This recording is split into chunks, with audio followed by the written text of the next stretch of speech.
FZ, pria 39 tahun warga asal desa Muara Teladan, Kecamatan Sekayu, Musi, Banyuasin, yang semula mengaku sebagai korban perampokan, kini malah berubah menjadi tersangka karena ulahnya yang nekat membuat laporan palsu dengan berpura-pura dibegal oleh kawanan begal bersenjata api di Jalan Lintas Timur di kawasan Peninggalan, Kecamatan Tungkal Jaya, Musi, Banyuasin. Awalnya tersangka mendatangi Polsek Tungkal Jaya dan mengaku baru saja ditodong oleh kawanan begal bersenjata api.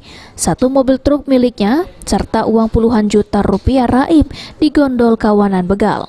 Polisi yang mendapatkan laporan dari tersangka langsung melakukan olah TKP. Ternyata setelah dilakukan penyelidikan, polisi mulai curiga dengan laporan tersebut karena tidak sesuai dengan fakta di lapangan. Dan akhirnya terungkap kalau tersangka berpura-pura dibegal karena mobil truk miliknya terpaksa disembunyikan akibat menunggak cicilan selama 10 bulan. Laporan palsu. Membuat laporan palsu. Laporan palsu. Laporan apa itu, Pak? Laporan mobil dirampok. Mobil Bapak? Padahal enggak. Dari dirampok. Kenapa harus melaporkan kayak gitu? Kenapa? Supaya udah racing enggak ngejar-ngejar lagi, Pak. Supaya nggak dikejar racing. Apa mobil Bapak nunggak? Nunggak. Mobil Bapak mobil pencurian? Bukan. Mobil hasil perampok? Bukan. Mobil Bapak beli sendiri? Beli sendiri. Nah, Bapak tahu bahwa pembuatan laporan palsu itu harus berurusan dengan polisi? Enggak tahu, Pak. Nggak tahu. Dari pengungkapan ini, polisi mengamankan satu unit truk milik tersangka yang disembunyikannya di kawasan Sekayu, diduga akan dijual akibat diburu oleh debt collector karena menunggak cicilan. Awalnya 365 perampokan dengan senpi dan senjata rakitan katanya kan, menurut keterangan tersangka yang kita amankan. Terus kemudian, Pak?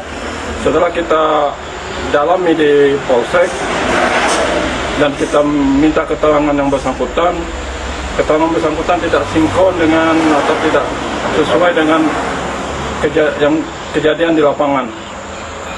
Setelah itu dia mengaku bahwa yang bersangkutan bohong gitu kan, dia membuat keterangan palsu.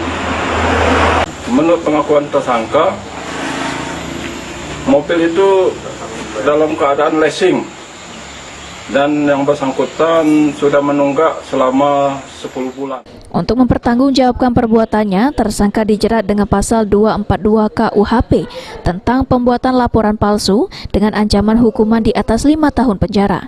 Ruzi Iskandar, PAL TV.